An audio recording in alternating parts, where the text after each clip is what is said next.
¿Qué tal? Muy buenos días. Bienvenidos a un evento más, una charla más. Esta vez abordaremos una reforma que se suscitó hace unos días y que vamos a ver las implicaciones que tiene dicha reforma. Hablamos de la ley del Infonavit en particular y los cambios sustanciales que trae ahora esta reforma. Así que bienvenidos, muchas gracias por acompañarnos, muchas gracias por seguir a su servidor y esperamos que se satisfagan todas las expectativas de esta charla. Siempre acuérdense que en mi estilo, en mi presentación, acompaño algunas o frases o algunas imágenes que tienen que ver con el tema. En esta vez, unos aforismos latinos están contemplados para esta charla. Por ejemplo, la costumbre es la mejor intérprete de las leyes. Es una frase latina. Dura lex sed ex, la ley es dura, pero es la ley.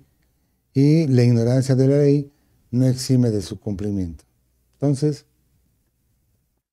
van a ver cómo está vinculado de alguna manera este tema con su desarrollo. Fíjense, según datos del gobierno de México, la edad promedio de los contadores es de 42 años. ¿Okay? Trabajamos teóricamente 511 días semanales. Nuestro salario promedio mensual es de 8,000 pesos. ¿Okay? Estamos ocupados con un segundo trabajo, el 6.15. Informales 986. Horas semanales trabajadas 441 horas. ¿Ok? Y más o menos 16.5 años de escolaridad promedio. Estos datos, a 24, son de Data México. ¿Ok? Entonces, es interesante porque pues, los contadores estamos vinculados no nada más a la parte contable o a la parte de los impuestos, sino somos polivalentes. Significa que estamos haciendo funciones que muchas veces pues corresponden a otras áreas.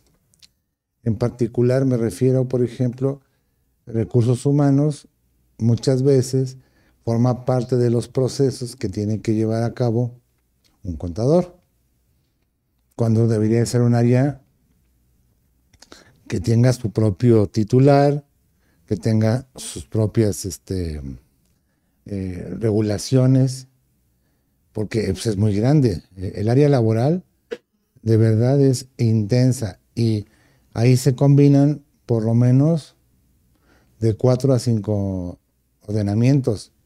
En primera, la ley de trabajo, bueno, desde la Constitución, la ley del trabajo, de ahí nos brincamos a Seguro Social, al Infonavit, al impuesto sobre nóminas, en el caso de los impuestos locales, y en la parte que repercute en impuestos, pues lo que tenga que ver con ICR, con Código Fiscal. Y esa parte de recursos humanos, pues en ocasiones les digo, la realiza o la ejecuta el contador. Por eso siempre tiene chamba el contador, aunque en ocasiones no podamos hacerlo bien. Y no es porque no queramos, es por tanta información.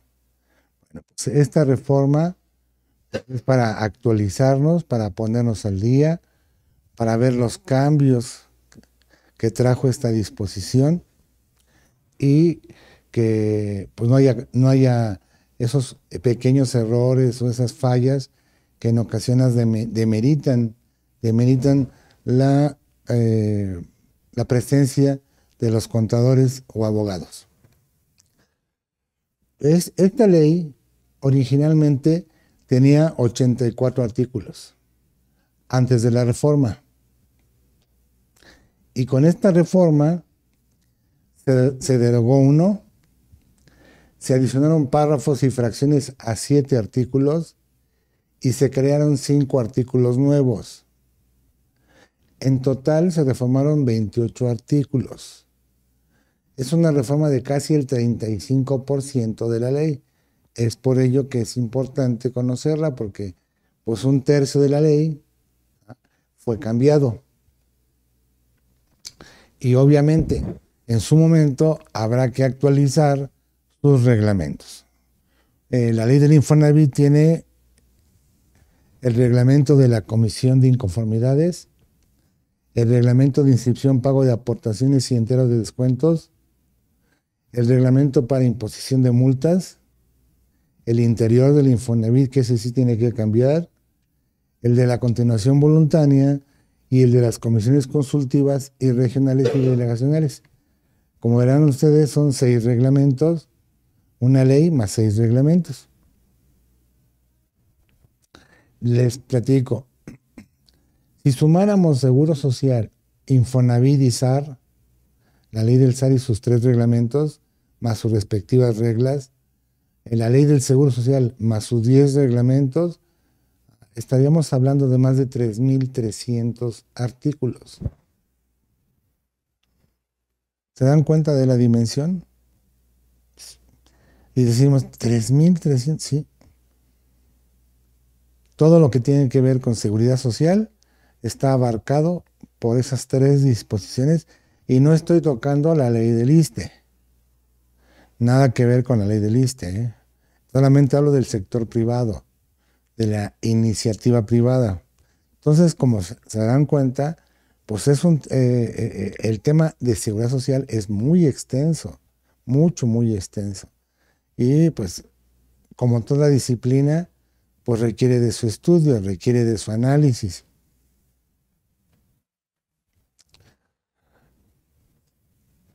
¿Qué trae de cambios esta nueva ley del Infonavit? Bueno, se aprobó el 13 de febrero del 2025 y se publicó el 21 de febrero del mismo mes. Una reforma de hace 2 meses. ¿Okay? Permite al Infonavit, uno de los cambios más sustantivos es que permite al Infonavit crear una empresa filial para construir viviendas. Si ustedes se acuerdan, hace años el Infonavit construía. Muchos años se dedicó a la construcción. Bueno, ahora regresa ese modelo, pero a través de una empresa filial, que por cierto ya se constituyó. Esta empresa filial se va a encargar de checar la construcción de vivienda. La meta son 500,000.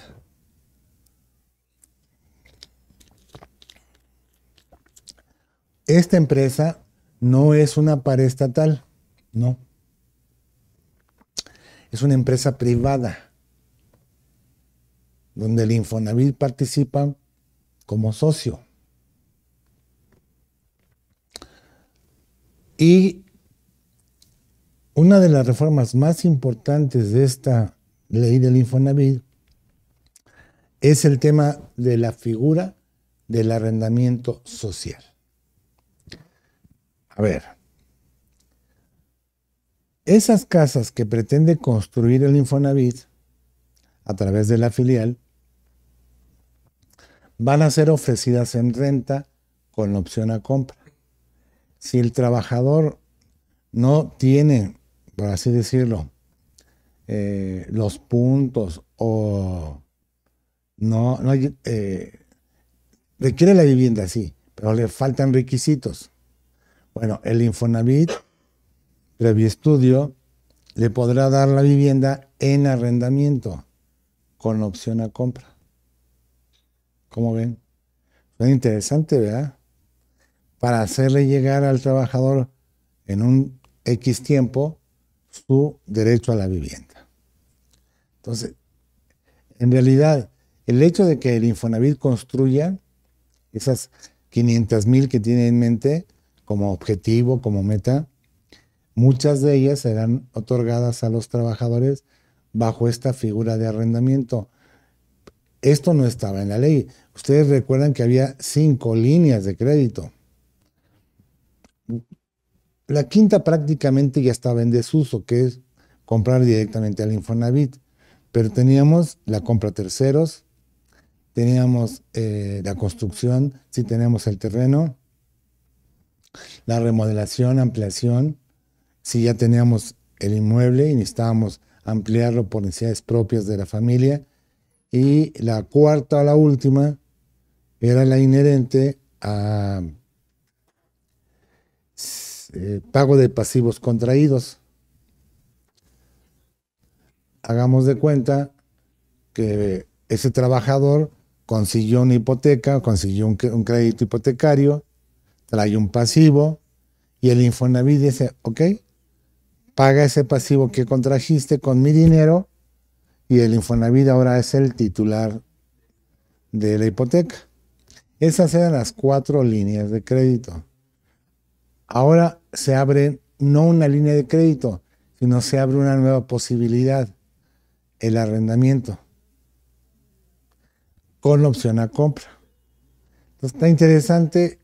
La idea es que más trabajadores tengan acceso a la vivienda como un derecho constitucional. Ya veremos durante la marcha del paso del tiempo si esta reforma cumple con su propósito.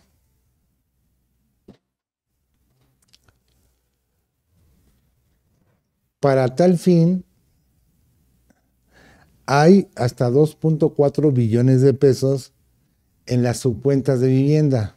¿Okay?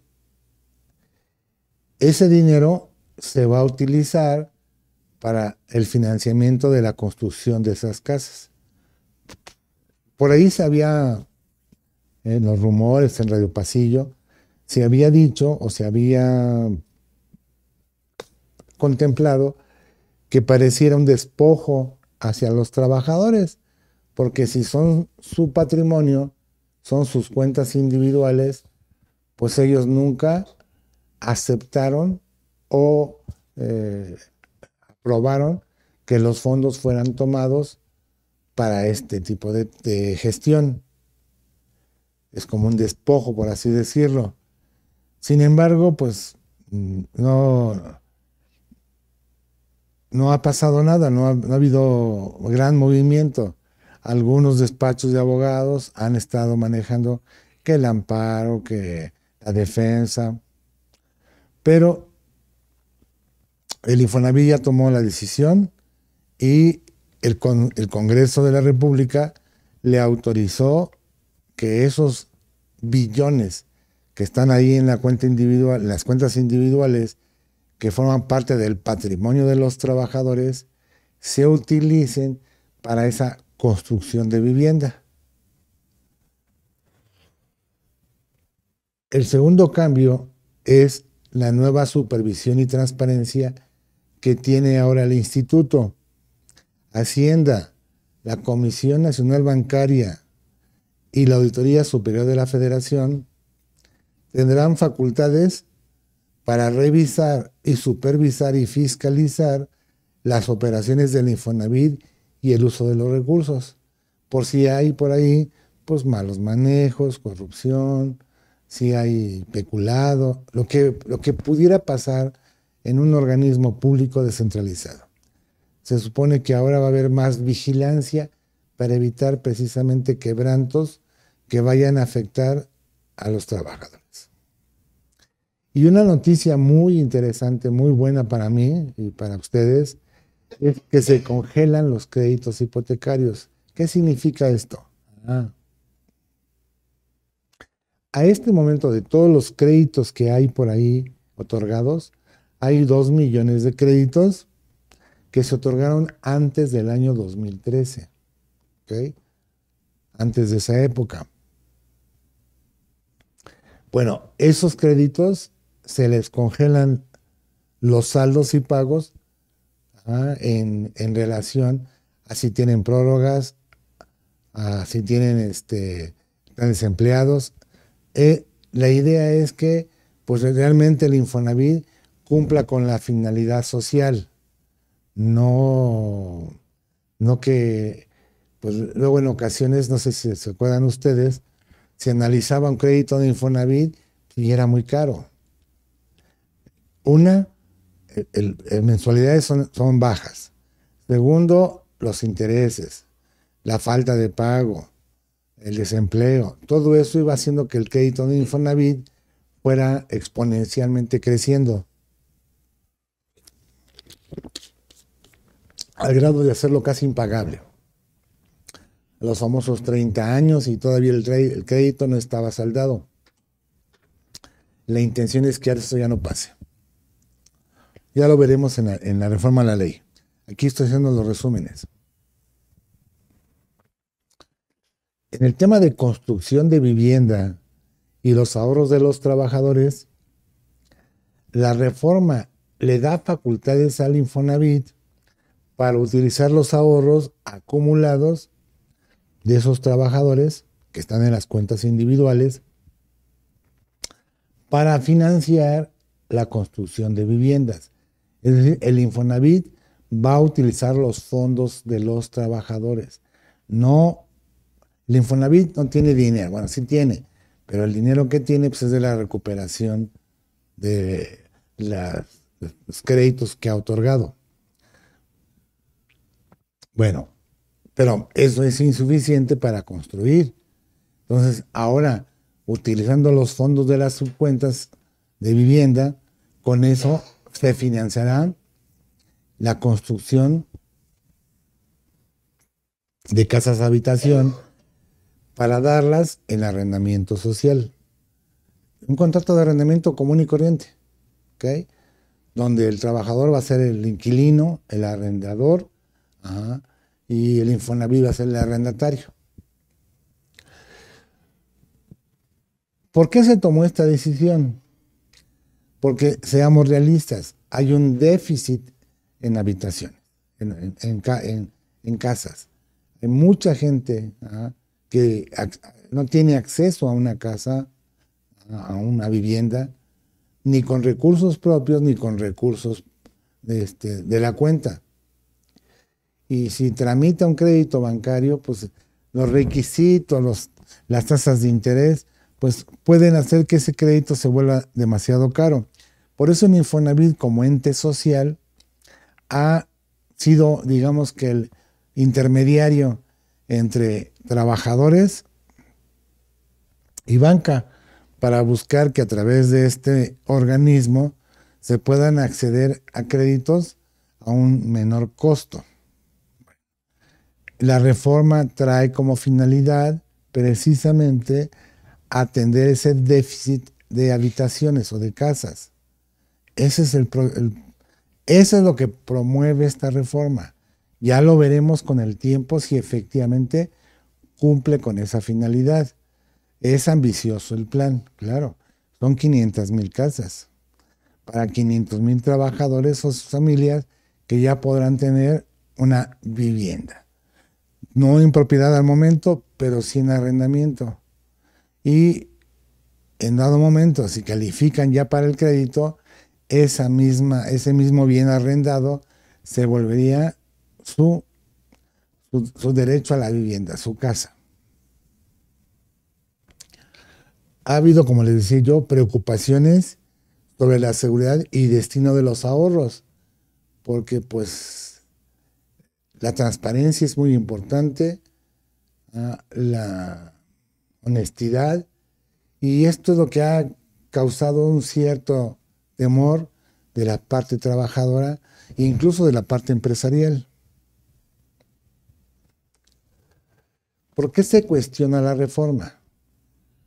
¿Cuáles serían las causas de cuestionarla? Las críticas serían usar los ahorros de los trabajadores. Teóricamente, en mi opinión, debería de haberse pedido la aprobación de los trabajadores, porque son sus fondos, son sus cuentas, es su dinero. Está bien, está noble el proyecto y lo que ustedes quieran, pero ¿cuándo me consultaron a mí? A mí como trabajador, ¿cuándo me dijeron, oye Manuel, oye Morita, tus fondos de la cuenta de vivienda los vamos a utilizar para construir vivienda. ¿Estás de acuerdo? Yo ya había dicho sí o no, pero nunca fui tomado en cuenta. Entonces, algunos sindicatos y sectores de la oposición, sobre todo, lo pueden checar en el periódico La Jornada, argumentan que la reforma permite al gobierno disponer de los recursos destinados originalmente para créditos, lo que podría poner en riesgo los ahorros de los trabajadores. Sí, pues en lo que se recuperan. Entonces, esto podría, esa es una de las críticas o uno de los puntos oscuros de esta reforma. Habrá que ver que efectivamente haya una transparencia, no haya opacidad y que todo esto redunde en beneficio de la clase trabajadora y que sus fondos estén asegurados.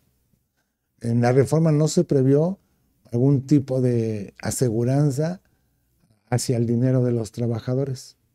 Simplemente los tomo, los utilizo y ahí se queda el asunto. ¿Y qué pasa con los trabajadores? Pues cuando les toque su fondo, cuando llegue la terminación de su ciclo de vida laboral, pues habrá que entregarle los fondos acumulados en la cuenta, como normalmente pasa. O la otra, si los fondos los utilizó para un crédito habitacional, ver que esté saldado. Y si tiene un remanente, pues hacer entrega de ese remanente. Qué interesante, es un caso sui generis. No hay otro caso en México. Es la primera vez que lo estamos viendo. ¿Okay? Bajo esta nueva modalidad. Entonces vamos a ver al paso del tiempo cuáles son los efectos de estas disposiciones. En teoría, esto se maneja bajo un esquema de transparencia y supervisión. Aunque la reforma incluye mecanismos de supervisión, hay preocupación sobre la eficacia de estos controles y el uso discrecional de los fondos. Esto es lo que siempre se reclamó de esta reforma. Oye, ¿los vas a tomar? Sí. Dizque para construir, sí. ¿Y si no es así? ¿Y los utilizas para otros fines? No, no puede ser. Va a haber transparencia, va a haber supervisión, va a haber fiscalización. Sí, pero ¿quién me asegura que no haya un menoscabo, una afectación a las cuentas? Entonces, tiene todavía un poco de, digamos que, temor, un poco de desasosiego, de incertidumbre, si esto realmente va a funcionar. Y cambió completamente su estructura el Infonavit. Desde sus cuerpos de gobierno y todos sus comités, que ahorita los voy a platicar, hasta la posibilidad de tener una empresa filial. Algo que nunca había sucedido en vivienda. Se crea una empresa filial constructora, se modifica todo el tema de gobernanza del instituto y las críticas son centralización de poderes y una posible politización de sus funciones. Entonces, estas son de los, digamos que de los cambios más significativos que hacen que se cuestione esta reforma. Los beneficios de la reforma, porque pues hay que ver si tiene beneficios. A pesar de las críticas, se vislumbra estos beneficios. Primero, el acceso a una vivienda digna. Les decía, se busca construir 500,000 viviendas a través del Infonavit para trabajadores de bajos ingresos, para la población que menos oportunidad ha tenido de acceder a un crédito habitacional. Y se incluye un capítulo que se llama arrendamiento social. Renta con opción a compra. Esto es una flexibilidad o una alternativa en el tema habitacional para trabajadores que no desean o que no pueden adquirir una vivienda de inmediato. Lo que les decía, a lo mejor el trabajador no quiere una casa, no la quiere como patrimonio y dice: yo que más quiero rentar. Ah, bueno, pues el Infonavit te la va a rentar. O la otra, quiero la vivienda, pero no tengo todavía las condiciones para ser sujeto de crédito. Bueno, réntala mientras. Ya que califiques, la adquieres. Todavía faltan reglas, ¿eh? Esto es el arranque, esto es apenas el inicio de este paquete. Hay que esperar la publicación de otras reglas. Pero le estoy dando a grandes rasgos todo lo que trajo aparejado esta reforma. Y lo que sí es una muy buena noticia es la congelación de créditos anteriores a 2013, porque esto aligera la carga financiera. ¿Qué significa? Bueno, créditos anteriores a 2013 que estén hoy vigentes y que traigan por alguna circunstancia, prórrogas, adeudos o algo similar, se va a congelar el saldo. No va a haber incrementos por intereses, por falta de pago. Y eso es una muy buena noticia, por lo menos para esos trabajadores. Lo que se intenta es que efectivamente la vivienda que tengan o que adquieran sea una vivienda de tipo social, de beneficio social, no como los créditos tradicionales hipotecarios con los bancos, o con el propio Infonavit, que así era. No sé si se acuerdan ustedes. Adquirían su crédito con sus puntos y luego llegaba el tema de la actualización de los créditos. Año con año, dependiendo el valor de la UMA o el salario mínimo en su momento, se actualizaba el saldo de los créditos. Así que lo que se había pagado ese año, con esa actualización, realmente no se había abonado nada. Y el adeudo ahí seguía. Y es más, hasta crecía. Con todo y que se había pagado por las retenciones que los patrones hacían a los trabajadores, por esas tasas de interés y, segundo, por esa actualización que era típica en materia de créditos habitacionales. Bueno, con esta medida, esos créditos anteriores al 2013 ya no se van a actualizar. ¿Ok? Se quedan congelados. Eso hace que el trabajador pues pueda ya ahora sentirse más relajado, desahogado, porque los pagos que él haga, las aportaciones que haga su patrón y las retenciones que le haga a su salario irán directamente a abonar ese crédito sin actualizar. Eso está muy bien.